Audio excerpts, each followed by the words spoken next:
What's going on, everyone? It's Marcellus back with another video. We're going to talk about Luna Classic today, and we're going to talk about pretty much what's going on with the technicals here with the prices and also what's going on with the burns. So definitely stick around to the end of the video. Hit the like button and subscribe. Remember, I'm not a financial advisor, none of this financial advice, but let's go over it. So, first, I kind of want to talk about the burns before we get into the technicals and stuff.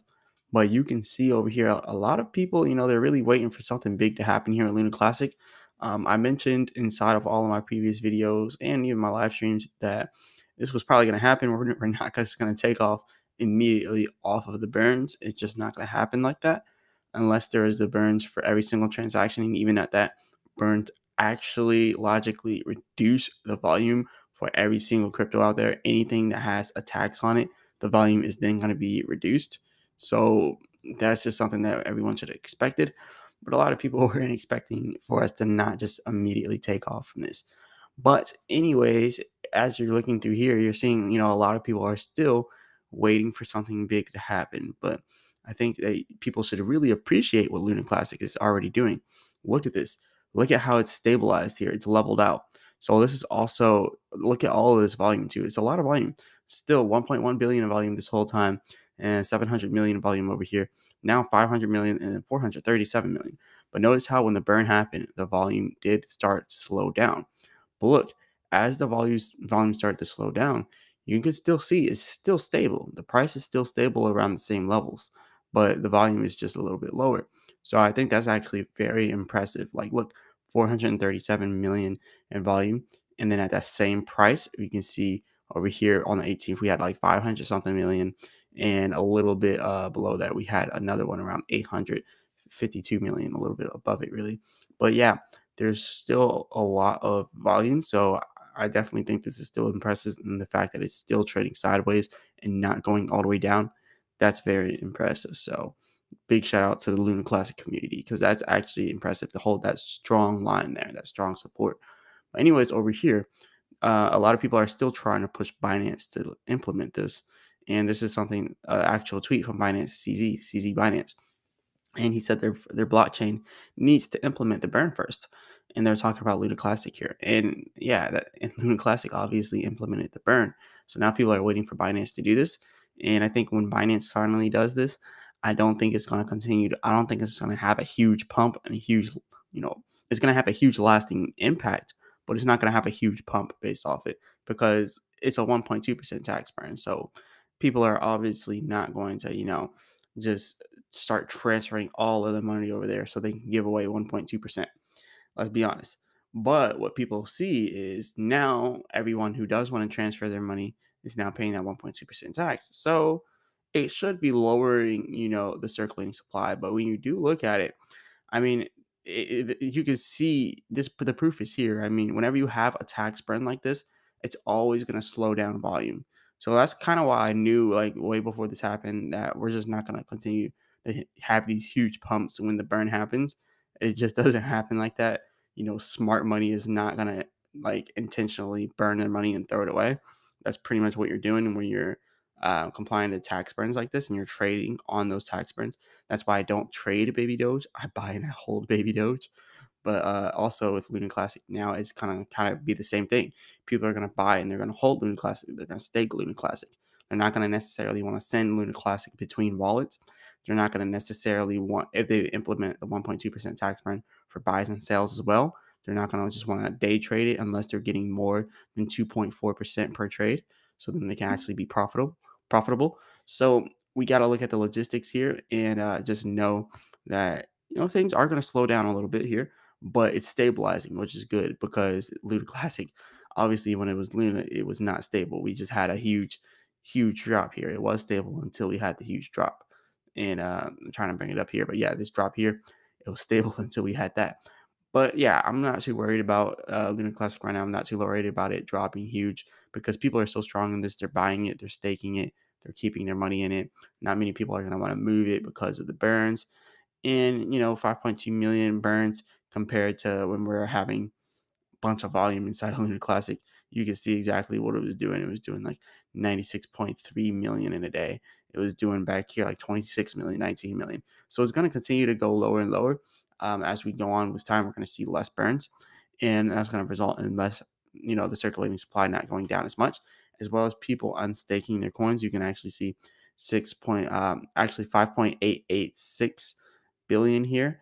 And then you can see over here it actually increases a little bit. Well, really, we're looking at the official one, not the unofficial one. So really 6594 compared to over here 6594280 to 6594448. So yeah, people are unstaking and we're not burning at a fast enough pace. So when you think about it, $1 Luna Classic by the end of the year, that's not going to happen. 1 cent Luna Classic by the end of the year, that only happens if we have another major pump like we had now, but it's like 10 times more than that major pump. So this whole pump that we had here, it has to be 10 times more than this pump in order for us to reach 1 cent. We need another pump like that by the end of the year. So I guess you could do the math for yourself whether or not you believe it's going to do that or not. Me personally, I don't think 1 cent is going to happen by the end of the year, but I definitely think a zero can be knocked out by the end of the year here. So we could definitely be at 0, 0, 1 instead of 0, 0, 0, 2. We could be at 0, 0, 1 by the end of the year if we see another pump like the previous one. So that's just to kind of put things into perspective here. But yeah, I think there's still potential here, but it's gonna move a lot slower than a lot of people thought. A lot of people were just saying $1 by the end of the year, $1 immediately. That you just have to understand what comes with that.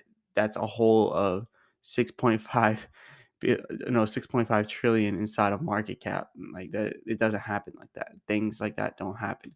It doesn't just go to 6.5 trillion market cap that soon. But a lot of the people inside Luna Classic, they're the people that are new. There's a lot of new people in Luna Classic, so they don't necessarily understand how it works. People FOMO into things whenever we get stuff like this happening, and a lot of people will FOMO into it without knowing the actual logistics behind it. So I just felt like I had to talk about that before I even go over the technicals, because my viewpoint on Luna Classic in the short term, we could be a little bit bearish here, and I'm going to explain why. So, first of all, look at this. We have high activity expected, right? But the red areas indicate supply and demand of less demand. So, if we have high activity here and it's also less demand, it kind of tells us there's going to be high selling activity. Even if we get back up to here to about the 2.9 area, we're going to have high selling activity. And even right here, high activity expected, red area, which shows less demand. The second we hit that, we have a larger drop. Now notice how it goes to low activity here and then moderate activity. So now when we hit down here at the 27791 area, that's going to be moderate buying activity, which is going to end up bringing us back up here to 28, where we're then rejected again because we still have high selling activity and less demand inside of this area for our supply and demand. And then when you take that into account, if we were to continue to pull back from there, we would then again hit the 27776 area here, and then eventually down here to the support where we have 27301.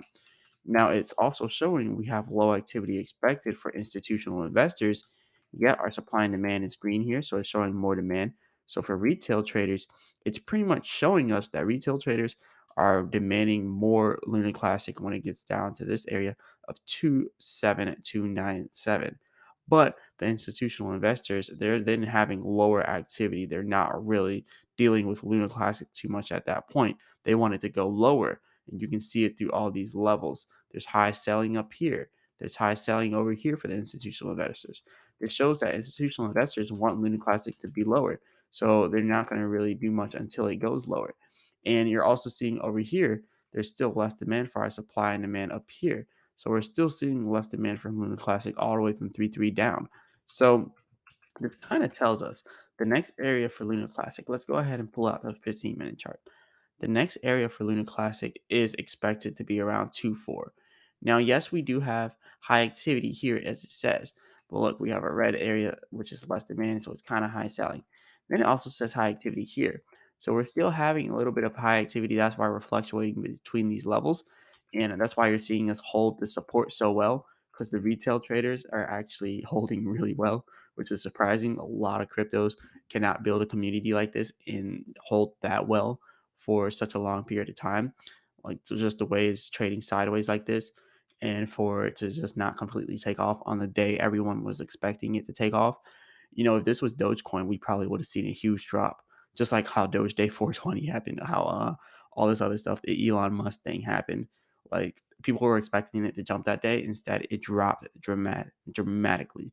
But I'm surprised that in Luna Classic we were supposed to pump this day or on the 21st, but it didn't happen, and it didn't completely crash either. So I'm really surprised with that. I think that the Luna Classic community has huge potential here. I think Luna Classic has huge potential. Now, when you're looking at the 4 hour chart, and then you're looking at it from this perspective, if we this is pretty much what it's saying. It's saying if we were to break out and get above 3-3, then we're having high activity for an institutional investors that could quite possibly be high buying activity. The same thing for here. If we can get past 3-9 and past 4-0, then that high buying activity could come in. And it won't be high selling activity, because then the institutional investors will see that the retail traders will probably get it to pump back up to 2-8, where we then have a little bit less demand. So then we can pump up to 2-8 and possibly even farther out after that. But yeah, that's only if we get past 3-3. Then that's when you start to see the bullish rally confirmed.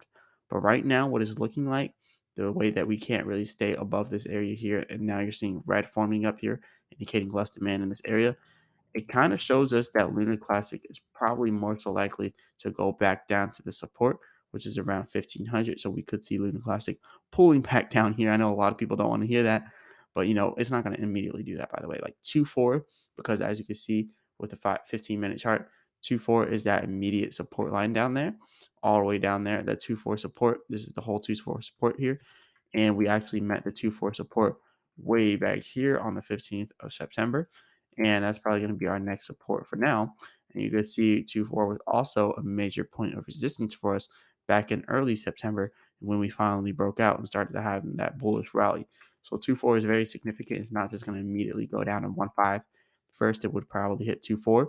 And if it cannot stay above 2-4, then that's when you want to look at 1-5. And then that's when you want to look at 1-0 and possibly adding on another 0 if it cannot hold, and if we have more and more selling. So we're just looking at this from a technical point of view. Now, fundamentally, what's going on with Luna Classic and with the whole community, we should not go down that low. Fundamentally, what the whole community is doing, the staking that's happening, the burns that are happening, we should not be going that low fundamentally. But remember, sometimes in crypto, things just aren't fundamental. Sometimes they're technical, sometimes they're fundamental. Right now, what we're seeing is both a little bit of both technicals and fundamental. Technically, Lunar Classic should be pulling back right now because of the letdown. But fundamentally, like, people are just going ham with Lunar Classic. They're not letting it drop. So I don't think we're gonna just immediately have a big drop here with Lunar Classic. It's just too strong right now. But yeah, that's pretty much my thoughts and projections here with Luna Classic. But yeah, if you like the video, definitely go ahead and hit the like button and subscribe. Remember, I'm not a financial advisor, none of this financial advice. And as always, I'll be back with another video.